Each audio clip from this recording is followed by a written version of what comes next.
Welcome to Veda home recipes. ఈరోజు మన ఛానల్లో అటుకులతో అప్పటికప్పుడు ఇన్స్టెంట్గా ఇలా స్నాక్స్ ప్రిపేర్ చేసి చూడండి, చాలా ఇష్టంగా తింటారు. బయట మార్కెట్లో కొనే సమోసాలను అయితే ఖచ్చితంగా మర్చిపోతారండి. ఈ రెసిపీని ఒక్కసారి మీరు ట్రై చేయండి. ఇక ఏమాత్రం లేట్ చేయకుండా రెసిపీ విధానంలోకి వెళ్ళిపోదాము. దానికోసం నేను ఇక్కడ ఒక మిక్సింగ్ బౌల్ తీసుకొని పావు కేజీ వరకు గోధుమ పిండిని తీసుకుంటున్నాను. దాంట్లోకి చిటికెడు సాల్ట్ వేసుకొని, అలానే హాఫ్ టేబుల్ స్పూన్ వరకు నెయ్యిని కానీ నార్మల్ కుకింగ్కి వాడే నూనెని కానీ వేసుకోవాలి. వేసుకొని మొత్తం అంతా కలిసే విధంగా కలుపుకోవాలి. బాగా కలిసిన తర్వాత కొంచెం కొంచెం నీళ్ళను వేసుకుంటూ రెగ్యులర్గా మనం చపాతీ పిండిని ఎలా అయితే కలుపుకుంటామో అదే ప్రాసెస్లో ఇక్కడ మనం ఈ పిండిని అయితే కలిపేసుకోవాలి. చూడండి, కొంచెం కొంచెం వాటర్ వేసుకోవాలి. వాటర్ అన్నీ ఒకేసారి వేస్తే మనకి పిండి పల్చగా అయిపోతుంది. చూడండి, పిండి కన్సిస్టెన్సీలో వచ్చేలాగా కలిపేసుకోవాలి. కలిపేసుకున్న తర్వాత దీనిని ఒకవేళ మీకు టైం ఉన్నట్టయితే ఒక 5 నిమిషాలు పక్కన పెట్టేసుకోండి.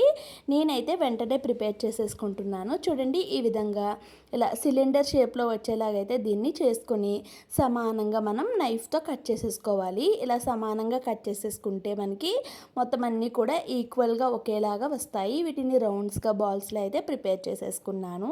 ప్రిపేర్ చేసుకున్న తర్వాత కొంచెం మనం ఇలాగ ఫ్లోర్ పైన కొంచెం పొడి పిండిని వేసుకుంటూ మనం చపాతీల్లా అయితే ఒత్తేసుకోవాలి.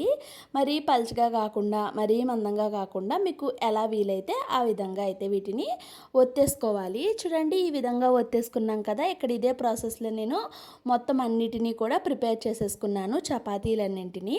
ఇప్పుడు స్టవ్ వెలిగించి ఒక దోశ ప్యాన్ పెట్టుకుంటున్నాను. దోశ ప్యాన్ పెట్టుకున్న తర్వాత ఆయిల్ ఏమీ వేయకుండా ప్లెయిన్గా చపాతీలను మాత్రమే కాల్చుకోవాలి.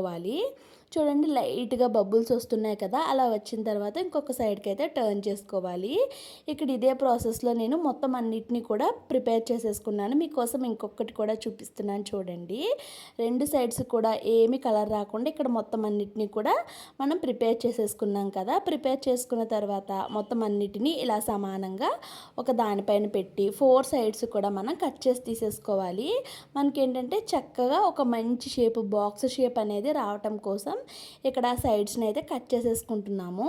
మనం కట్ చేసుకున్న ఆ సైడ్స్ కూడా మనకి ఏమీ వేస్ట్గా పోవండి. లోపల స్టఫింగ్కి వాడుతున్నప్పుడు అవి యూజ్ అవుతాయి. చూడండి, చిన్న చిన్న పీసెస్గా కట్ చేసేసి పక్కన పెట్టేసుకున్నాను. ఇప్పుడు ఏవైతే ఈ షీట్లు ఉన్నాయో ప్రిపేర్ అయిపోయాయి కదా. ఇప్పుడు లోపల స్టఫింగ్ని అయితే ప్రిపేర్ చేసుకుందాము. దానికోసం నేను ఇక్కడ చిన్నగా కట్ చేసుకున్న 1 కప్పు వరకు ఉల్లిపాయలు, అలానే 1 కప్పు వరకు అటుకులు, కొంచెం కారం, ఇంకా మీ టేస్ట్కి సరిపడేంత సాల్ట్ కూడా వేసుకుంటున్నాను. అలానే కొంచెం ధనియాల పొడి, కొంచెం గరం మసాలా, అలానే కొంచెం కొత్తిమీరను కూడా వేసుకుంటున్నాను. ఇక ఫైనల్గా దీంట్లోకి కొంచెం నిమ్మరసాన్ని కూడా పిండుకోండి. నిమ్మరసం పిండుకోవటం వల్ల టేస్ట్ అయితే చాలా బాగుంటుంది. మీరు దీంట్లో జీలకర్ర పొడిని కూడా వేసుకోవచ్చు. నా దగ్గర అవైలబుల్గా లేక నేను జీలకర్ర పొడిని అయితే వేసుకోలేదు. మొత్తం అంతా కలిసేలాగా చేత్తోనే బాగా నలుపుకుంటూ కలిపేసుకొని ఆ స్టఫింగ్ని అయితే పక్కన పెట్టేసుకుందాము. ఇప్పుడు వేరొక చిన్న బౌల్లోకి మైదాని కానీ గోధుమ పిండిని కానీ లేదు అంటే కార్న్ఫ్లోర్ని కానీ తీసుకొని కొంచెం వాటర్ వేసి లిక్విడ్లా అయితే ప్రిపేర్ చేసుకోవాలి. ఈ లిక్విడ్ అయితే కంపల్సరీగా ప్రిపేర్ చేసుకోవాలండి. లేదు అంటే మనకి ఇవి అతుక్కోవటం అయితే కష్టంగా ఉంటుంది. చూడండి, 4 సైడ్స్ కూడా మనం కలుపుకున్న పిండి లిక్విడ్ ఉంది కదా, దాన్ని పెట్టుకొని అప్లై చేసుకున్నాను. ఇప్పుడు లోపల మనం ఏదైతే ముందుగా ప్రిపేర్ చేసుకున్నామో ఆ స్టఫింగ్ని అయితే ఇలాగా వేసుకోవాలి. ఇలా వేసుకొని దాన్ని అయితే వీడియోలో చూపించిన విధంగా క్లోజ్ చేసేసుకోవాలి. చాలా సింపుల్గా ప్రిపేర్ చేసుకోవచ్చు. అలానే వీటి టేస్ట్ అయితే చాలా బాగుంటుంది. లోపల స్టఫింగ్ని అయితే చాలా ఈజీగా ప్రిపేర్ చేసుకోవచ్చండి. పైన చపాతీలు కూడా మనం ఎప్పుడైనా చపాతీ పిండి కలిపి ఇంట్లో ఉంచుకుంటూ ఉంటాం కదా, ఫ్రిడ్జ్లో స్టోర్ చేసుకుంటాం. అలాంటప్పుడు కూడా మనం ఇలాగా చపాతీలా చేసుకొని ఈ విధంగా ప్రిపేర్ చేసుకోవచ్చు. ఇలా రోల్ చేసేసుకున్న తర్వాత ఆ చివర ఈ చివర కూడా మనం పిండిని పెట్టుకొని చక్కగా క్లోజ్ చేసేసుకోవాలి. గట్టిగా నొక్కుకోవాలి, అప్పుడే మనకి విడిపోకుండా ఉంటుంది. చూడండి, ఈ విధంగా మొత్తం అన్నిటినీ కూడా నేను ఇక్కడ ప్రిపేర్ చేసేసుకున్నాను.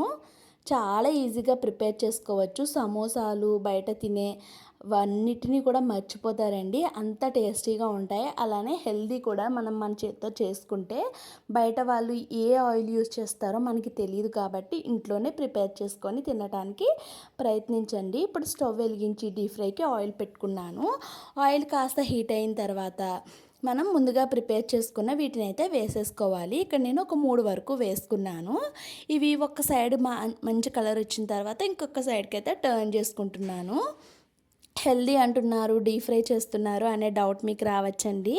ఎప్పుడైనా ఒకసారి ఇలా డీప్ ఫ్రైడ్ ఐటమ్స్ చేసుకుంటే మంచిది, పర్వాలేదండి.